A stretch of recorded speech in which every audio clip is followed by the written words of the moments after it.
Buonasera signorita. Buonasera.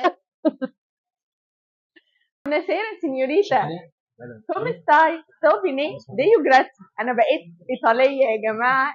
احنا في ايطاليا في محل ايطالي، حاجه وهميه. المحل يا جماعه روعه، الستايل بتاعه يجنن، كل حاجه فيه ايطالي. احنا قررنا النهارده هناكل اكل ايطالي.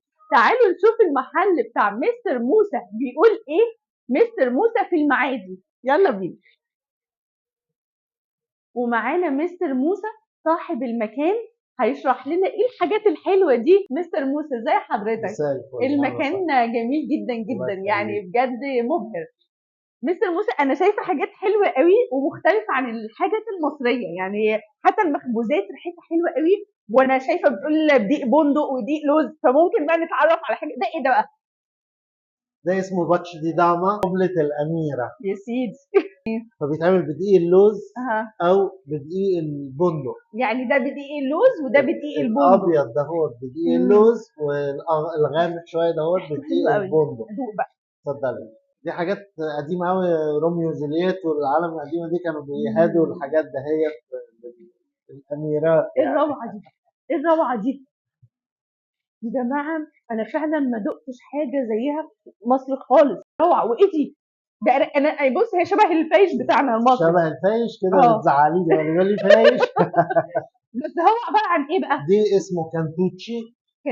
كانتوتشي. ده في ايطاليا بيسقوا بيه في في النبيت، انواع معينه من النبيت كده اهوت، وبرده بيتعمل في منطقه معينه. احنا ممكن نسقي بشاي بلبن هنا.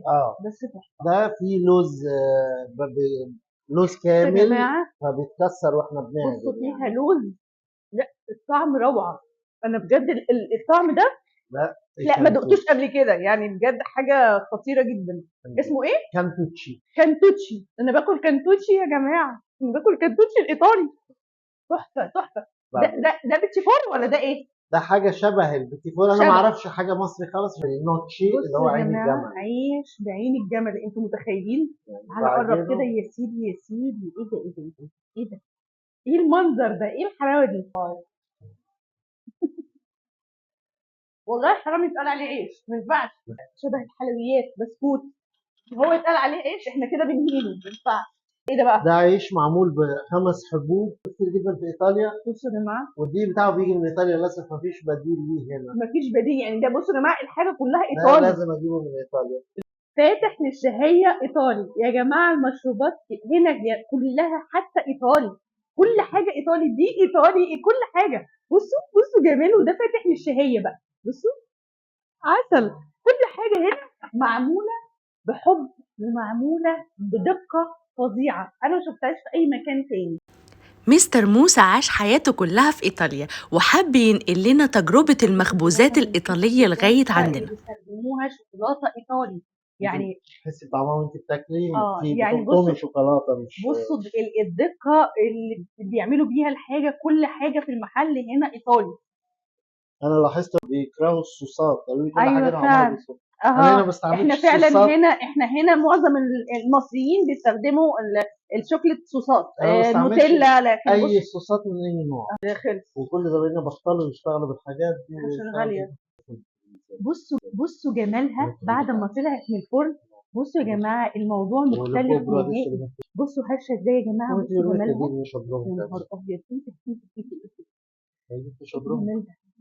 هندوق بقى. واو. ايه ده؟ معمول بزبده؟ ده زبده صافي. بصوا يا جماعه التوريقه بتاعته والطعم رهيب بجد، رهيب تحفه، اللي هو انت ما تشبعش من الاكل فيه. تحفه يجنن. بينا بقى على البيتزا. تعالوا بسرعه يلا. البيتزا ايطالي، دي ايطالي. انا يا جماعه مبهوره، المكان ما حصلش، كل حاجه فيه ايطالي. ايه الفرق بقى بين البيتزا الايطالي والبيتزا بتاعتنا اللي احنا بناكلها العاديه؟ طريقة العجين وطريقة التخمير. التخمير بتاع النابولي بيكون 48 ساعة. نسبة المية فيه بتختلف، نسبة المية هنا بتوصل. ده زيت زيتون اللي انت بترشه ده؟ حلو ده. البيتزا معمولة على الحطب، يعني الإيطاليين بيعملوا البيتزا على الحطب. أنا شامة الريحة من عندي، تسلم إيدك. واو، جامده جدا. بصوا يا جماعه، مختلفه عن البيتزا اللي احنا متعودين عليها. البيتزا الايطالي هقول لكم طعمها ايه بقى، هدوق واقول لكم طعمها ايه. تعالوا بقى نشوف المشروبات بتاعتهم. مساء الخير. ازيك، ازي عامل حضرتك؟ عامله ايه؟ ايه؟ احمد منورانا. صح؟ اه يا فندم، ازيك يا احمد، منورانا. عامل ازي حضرتك؟ ايه؟ الحمد تسلم لله. ايديكم. الله يخليك. انا سامعه ان البن عندكم برضو بتجيبوه من ايطاليا، تحفه حلو قوي، اسمه الكلام ده فوزماري، صح؟ بيجي من ايطاليا مخصوص لينا هنا بس، اه، يعني مش موجود اسمه في اي ايه؟ حته. فوزماري بصوا يا جماعه، يعني بصوا، ما انا بقول لكم ده بيجي المكان لنا مخصوص من ايطاليا. بيجي لكم مخصوص من ايطاليا. بالظبط. هنشرب كابتشينو من ايطاليا يا جماعه، احنا الموضوع جامد. يا سيدي، يا سيدي، يا سيدي، تسلم ايدك. قهوه من غير برضه كافيين. تبع شركه فوزماري، الدبس المخصص لمستر مصطفى. سيدي يا جماعه، الموضوع جامد قوي قوي قوي، تحفه. يا لهوي على الريحه، ريحتها لوحدها فظيعه، تحفه. بصوا الجمال، بصوا الاجواء الجميله يا سيدي. يلا بينا بقى، تعالوا ندوق الكلام دوت. تعالى بقى، تعالى لي كده. بصوا يا جماعه، بروسكيتا، فوكاتشا، بينيتوني، تيرمايسو، الاسامي دي كلها اللي قدامنا دي هناكلها دلوقتي وهقول لكم رايي فيها. يا جماعه المكان يهبل يجنن، حاجه كده من الخيال. انتوا هتقعدوا طول النهار مش عايزين تمشوا. بصوا البيتزا الايطالي بقى، طعمها حلو قوي، مختلفه جدا. هم قالوا لي ما ينفعش تتاكل بالشوكه والسكينه، لازم ناكلها بايدينا كده، طعمها حلو قوي. دي بقى الفوكاتشا، بتتقدم مع البيتزا. دي بيتزا من غير طماطم يا جماعه، اللي مش بيحب الطماطم دي فوكاتشا. ودي بيتزا بيكري، دي البيتزا البيكري بتاعتنا الحلوه دي. مم. واو، بيتزا بيكري، ايطالي ايطالي ايطالي. بصوا حتى من دقتهم يا جماعه، التونه ايطالي، جايبينها من ايطاليا. انتوا متخيلين؟ انتوا كل حاجه بتاكلوها جايه من ايطاليا. دي بقى للبينيتوني، حاجه بيقعدوا يخبزوا فيها اسبوع، بيعملوها في الكريسماس وعيد القيامه بس. تخيلوا، حاجه بيقعدوا يخبزوا فيها اسبوع، يعني حاجه انا ما شفتش كده، ما فيهاش خميره. فالشكل والطعم مش عايزه اقول لكم، رهيبه رهيبه، وكل برضو الحاجات اللي فيها ايطالي. بصوا يا جماعه، دي البينيتوني اللي بيقعدوا يخبزوا فيها اسبوع. ايه ده، ايه ده، ايه الحاجات الحلوه اللي جواها دي؟ لا لا، تعالى لي كده، تعالى لي. بصوا المنظر، ايه ده، ايه الجمال ده، واو. بصوا بصوا.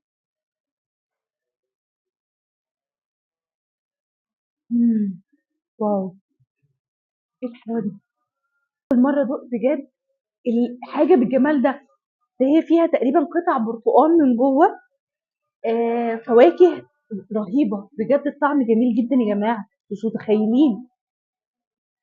بصوا يا جماعه، حتى الشوكليت بيجيبوها من ايطاليا، دي شوكليت بيستاشيو، ودي ستروبري، هي مش موجوده هنا. يعني يا جماعه المكان مبهر في كل حاجه، في كل تفاصيله، كل حاجه معموله بحب.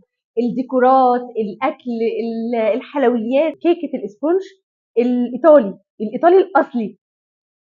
شو، واو. تعالى تعالى كده، بص المنظر، ايه ده، ايه الجمال ده؟ ايه الجمدان ده؟ دي بقى كيكة الليمون اللي هم متخصصين فيها، اللي مستر موسى بيعملها بنفسه، والناس بتيجي لغاية هنا عشان تاكل كيكة الليمون المتخصصة من مستر موسى. بصوا، روعة. ترماسيو، بصوا بقى، بص تعالى تعالى كده، بص المنظر. بصوا يا جماعة، الموضوع جامد جدا جدا. روعة، ما دقتش في جمالها في مصر. هتقابل بسكوت، هتقابل قهوة، كل حاجة فيها مظبوطة بالملي. ما دقتش الطعم ده في أي حتة قبل كده بجد يا جماعة. مستر موسى ده اختراع. بصوا جمالها، هواة الأكل الإيطالي وقاعدة الرايقة لازم تزوروا مستر موسى. في 24 شارع 231 دجلة المعادي. هسيب لكم اللينك والعنوان بالظبط مع الفيديو. لازم زيارة لمستر موسى يا جماعة، المكان يجنن والأكل تحفة.